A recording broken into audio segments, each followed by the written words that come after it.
Welcome to In the Spotlight with Amy Scruggs, where we feature great artists, entrepreneurs, community leaders, and, well, anyone that should have that moment to share their story in the spotlight. Welcome. This is Amy Scruggs here, and we have planned a little bit of an impromptu podcast moment here, but I had to do it because my good friend here, Marissa Pitchford, she's an executive here in San Diego, a ton of experience working her way through raising kids, working the big career, doing all the things, the caregiving. We have a lot in common of what we've done. And we're going to have a discussion about that today. So really, women, this show is for you right now. But guys, you really need to know what us women go through, and maybe we can find something in the middle. Marissa, thank you for being willing to hop on like this. Thank you for having me. I'm really excited to be here doing this with you. I know that we have so much in common when it comes to juggling all the things in life. And I know women have been saying this for years, but I believe that the conversation is getting bigger. And what we're going through in these larger capacities is getting bigger because we're running big careers and we're running big homes and big lives and sometimes blended families and now aging parents. So for those of you that follow me, if you know anything, you know, it came off of a year and a half of caring for my father until he passed a year ago, and then putting my life and career back together and still dealing with the grief, and my family and grown kids and grandbabies were born in the middle of it. And Marissa has a little bit of a similar story as to what she's been going through at this stage of life. And we are not going to say our older or 40, 50 something. We're going to say at our best years, because Best years, this is absolutely. literally our best years. Don't you agree? Absolutely. These are my best years. I was just having a conversation with a colleague who's getting close to turning 30, and she's asking all these questions, and I just told her it just keeps getting better. It just keeps getting better. I 100% think these are the best years. Yes. And even from all the experiences that we've had, and we bring that into our profession, we bring that into our families. We're doing both, right? And if we're talking about, I'm going to say it, I'm 53. If I was to meet a colleague, a 53-year-old colleague, and in the corporate world, I wouldn't say, wow, gosh, lucky he's still working. I wonder if he still has a role in here. He's distinguished. Of course he does. He's got all these years of experience. Look at this. But so wise. Yeah, I feel like we have to justify why we still have value where we're at this stage of life. What have you experienced? Oh, I've definitely experienced something similar, but also it's not just something you face at this stage of your career. It's something that you have to justify through every stage of your career. When I first started entering the workforce, it was, you're so young, you're inexperienced. What do you have to offer? And now at this stage, it's then you get into maybe you're starting a family. And then it's, well, can you really, is your focus still on work, right? Is your focus still on work?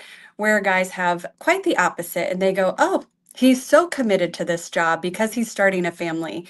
Yes. And yes, and then it just keeps going, and it's, why are you still here? Where are your fresh ideas? It's a constant justification at every stage of a career for a woman.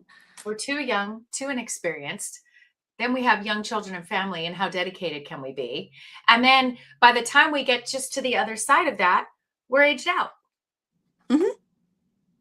Absolutely. And then there's a different narrative.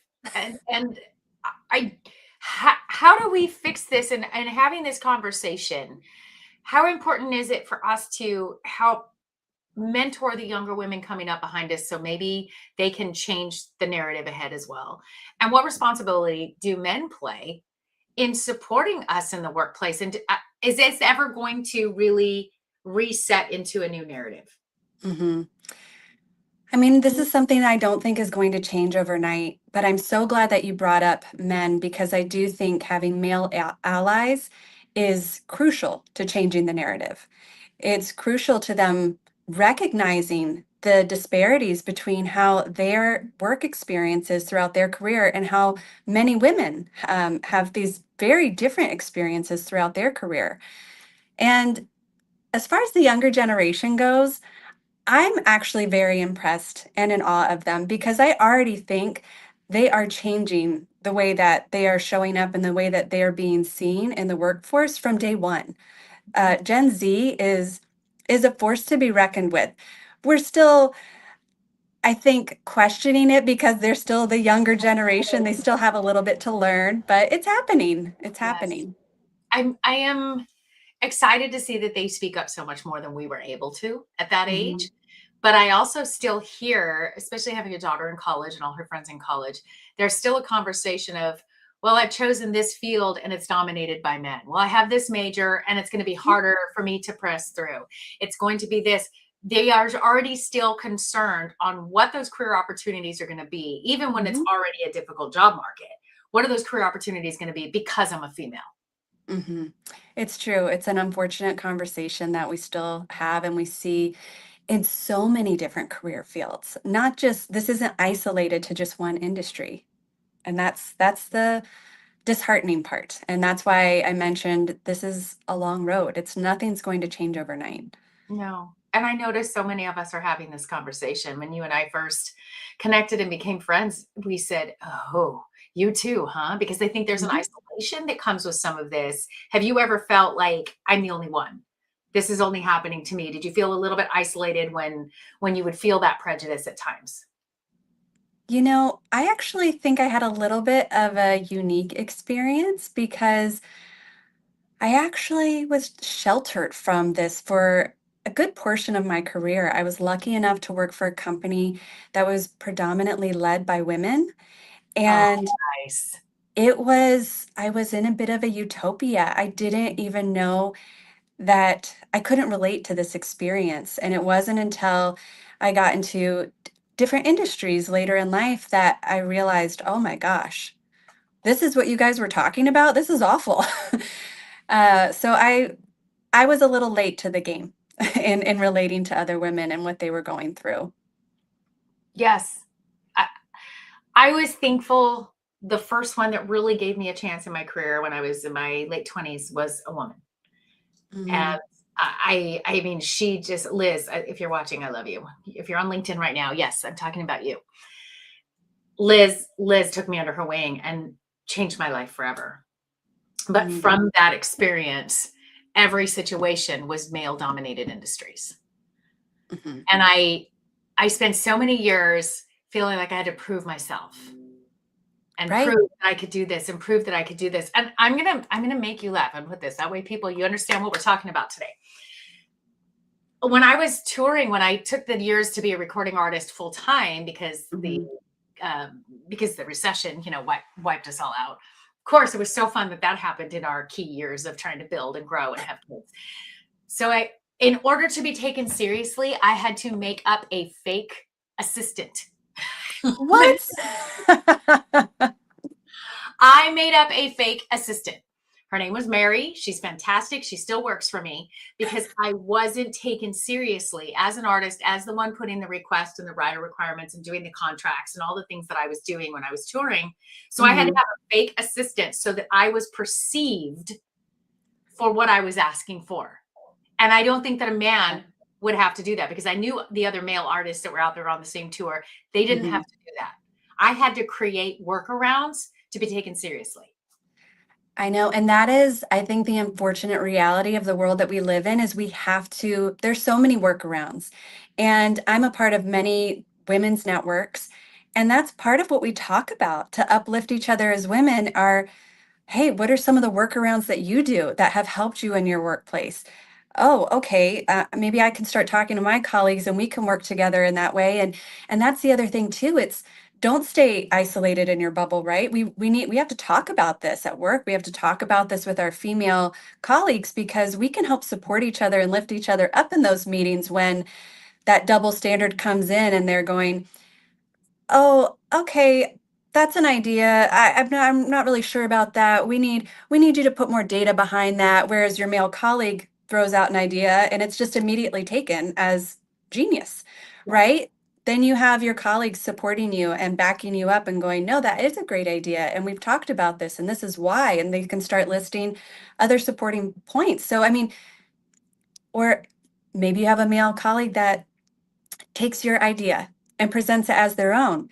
you can go in with that support. You talk to your female colleagues and they'll say, oh, yes, Marissa brought that up last week. Thanks for bringing that up again. We have to team up together. We have to support each other. We can't do this in isolation and on our own. No. Mhm. And has it ever caught your attention when you hear somebody say, oh, it was a female doctor, not just doctor? Right. Hmm. We never say, oh, it was a male doctor, a male dentist. We just say, I saw the doctor. I saw a female doctor. There's something about a female, a woman in a position that we have to put that in front of it. Yes, I And that's, know. I know it's like, it's just society. It's just what happens. And I'm looking forward to our daughters just being like my daughter, marine biologist. I That's don't it. have to say a female marine biologist, right? Right. I know there's so many stories that have come up where groups are talking about the doctor and they just assume it's the male and it could be the female, right? There's stories in sales where I don't know how familiar or public or viral this story is, but it's something that really stuck with me. It was a story about two salespeople, and the girl was falling behind, and they kept questioning her work ethic and everything.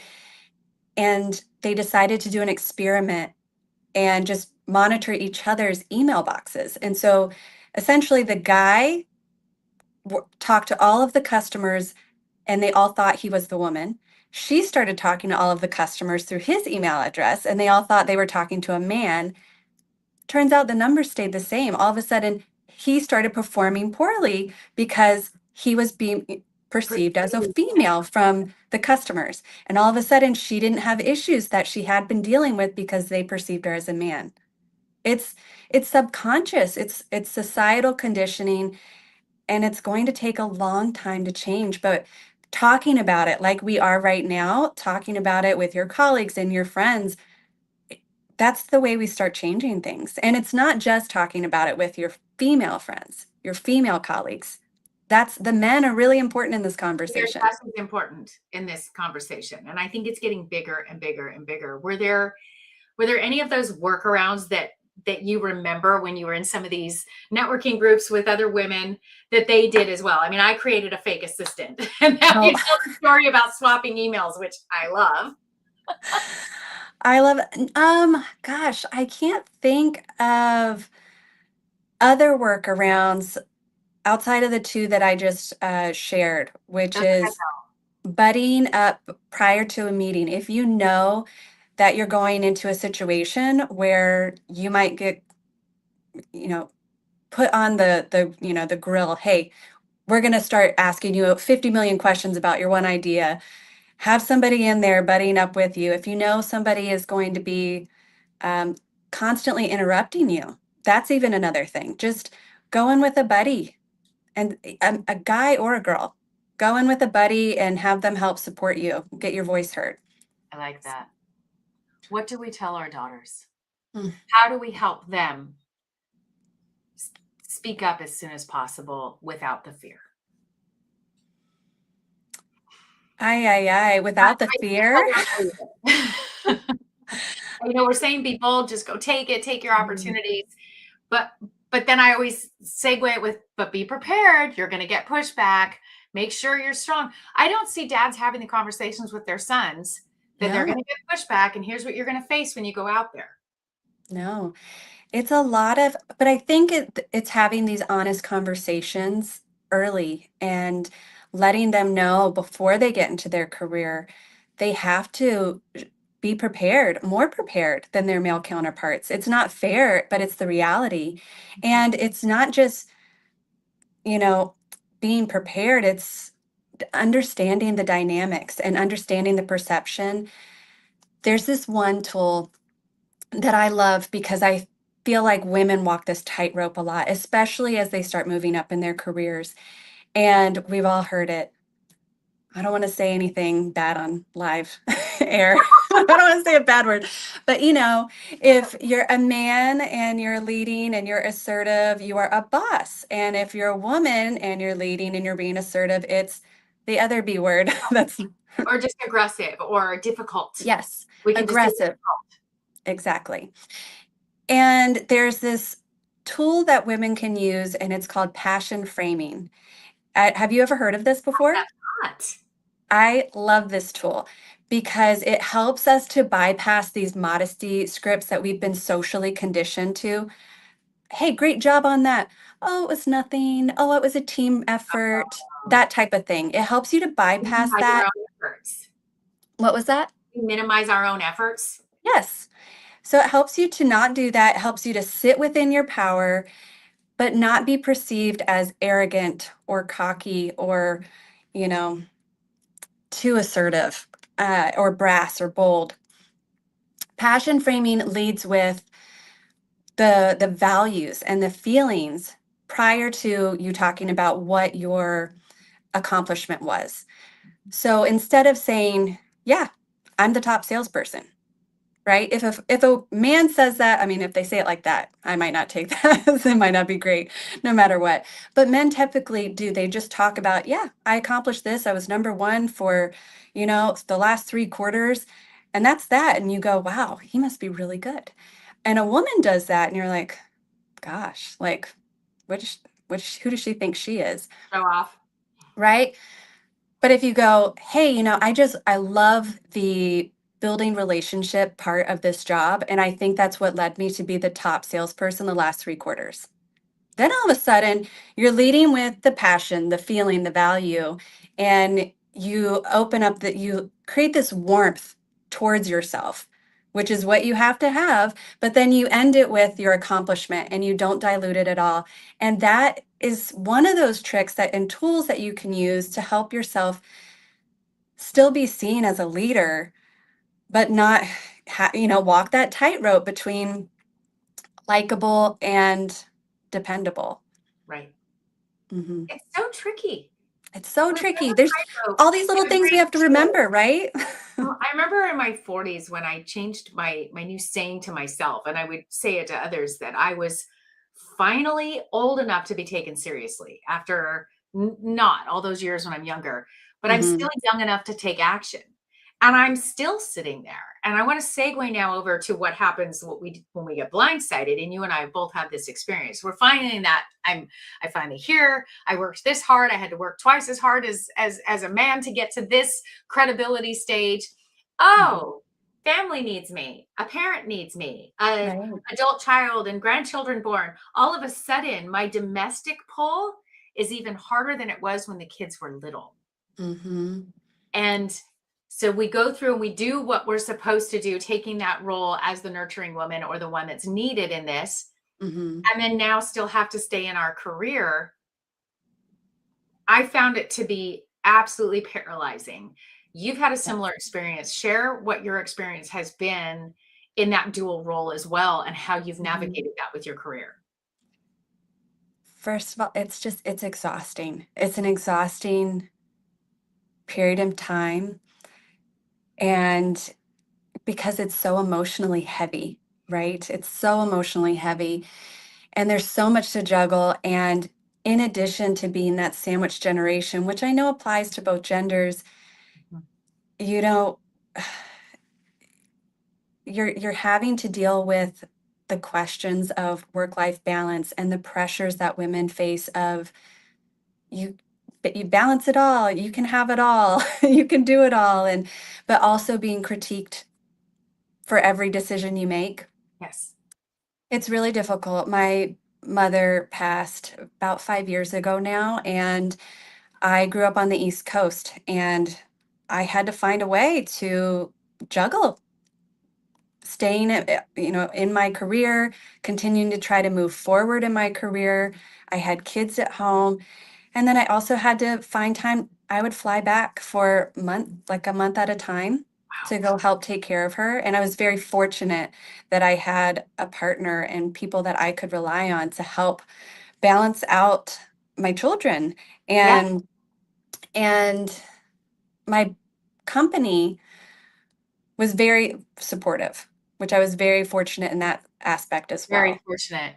Very fortunate because not everybody has that luxury to be able to work remotely for a month at a time, but it's a lot to juggle. And even in the remote work that was a blessing, you're still trying to take care of mom. Yes, It's not I like you can just sit down and focus because now she needs that attention. there were many times that I was headphones on in a hospital waiting room, tucked into a corner to step out so that I could join a meeting that I had to be on. It's and emotionally just trying to shift from sometimes the severity and the weight of what's actually happening in that hospital room with your parents, Yes. then you to just professional Marissa is here and I'm going to be here and engaged in that meeting and oh yes, I got that for you and that's not delayed and oh okay, you need these things now too on time. Okay, it's a hard thing to Yes. jump back and forth between that. And then we're the ones looked at that were crazy, like we're in a mental health crisis. And then it just gets all thrown on, well, she's just at that age and it's menopause. Mhm. First of all, you try going through menopause, okay? Horrible. Well, we have all of these narratives that go on everything. When do we talk about the men having their menopause? They go through it too. They've got their midlife. They just don't have a title for it. Mhm. And I'm not man bashing here, but I'm just showing how society doesn't have that narrative. We are expected to be equal in the work that we deliver, equal in Mhm. our responses to that work, equal without equal pay in a lot of situations, equal in all of these things. But yet we have to carry all of these other loads because we're the women and we're the nurturers. And I know, guys, I know there's a lot of you out there that are also caregivers that are sacrificing.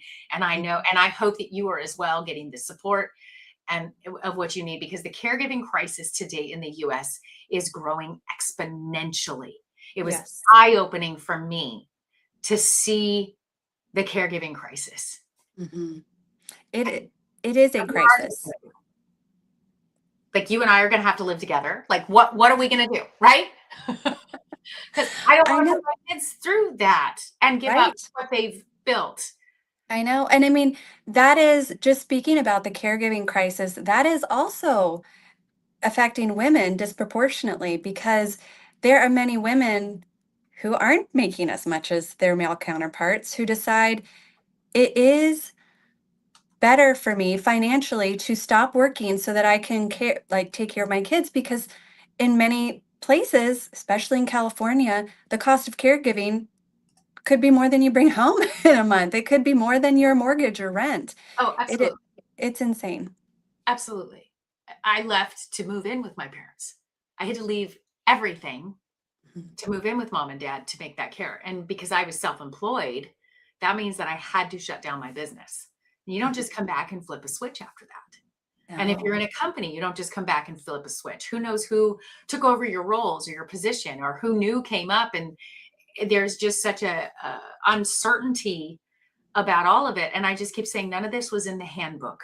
I don't remember when we were in high school and we had to learn all of these other things. I do not remember any of this preparing me for life training. And I want to see that we at least have these conversations with the next generation that they don't say they weren't prepared. I don't see how Yes. it can be stopped or changed right now, but how do we prepare them so they Mhm. can see how family cares for each other while we still do these other things? And I think seeing a lot of communal living, we're seeing a lot of multi-generational living. I think Mhm. that is a solution. Kids coming back home, parents moving in. How do we configure and make this work with today's world? Right. I know. I also think this is why these conversations are so important because like you, I felt a little blindsided by it all. I was not prepared for everything life was going to be throwing at me and everybody has parents. Everybody has aging parents. This is not we're not in a bubble No, with these experiences. So no. it's good that we're having these conversations. And I think multi-generational living is healthy. I think that the US American dream has we've been sold a bill of, a bill of goods and Many fences. yes, and so many other cultures have thriving multi-generational living and the young kids are doing better. The elderly are doing better.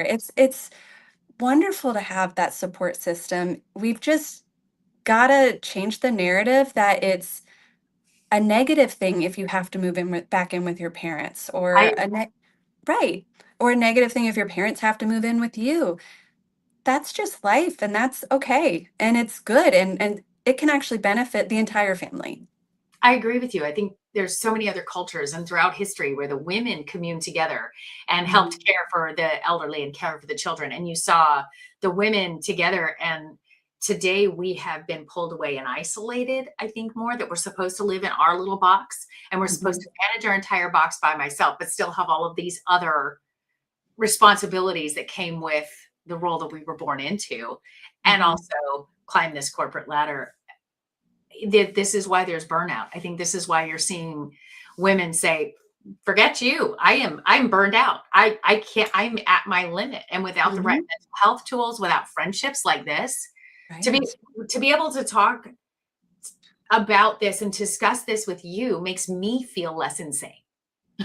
Absolutely, and we're not alone. I talk about this with anybody who will listen. I'm we have to talk about the things that we're going through because that is how we know we're not alone.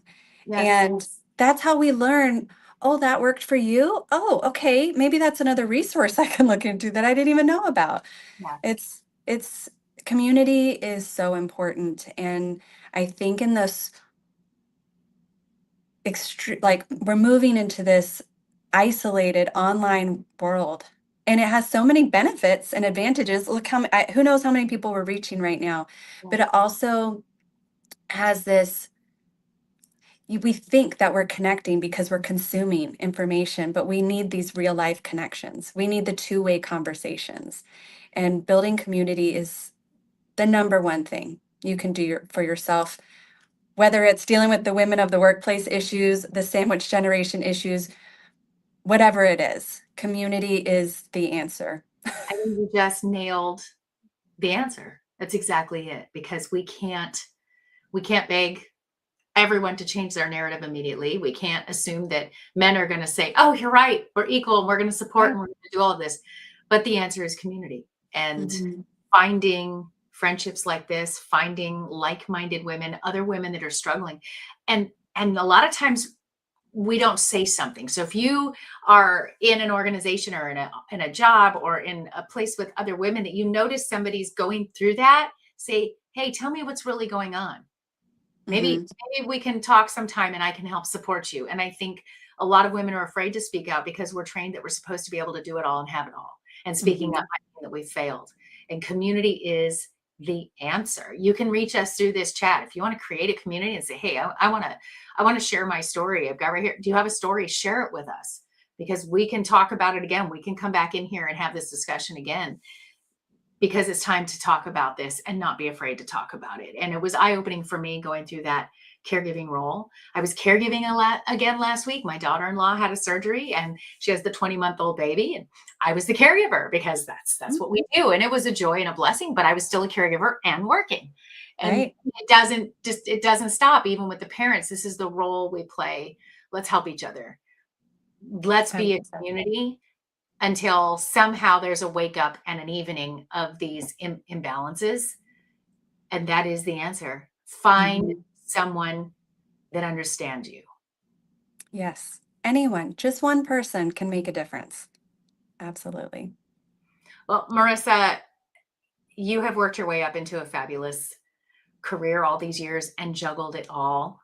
What's next for you? Do you feel like you've hit a medium? Are you more sure footed about what's ahead? Or are you just more open to saying, I'm willing to be trained and ready for what's coming next? Oh my gosh. Well, it's funny.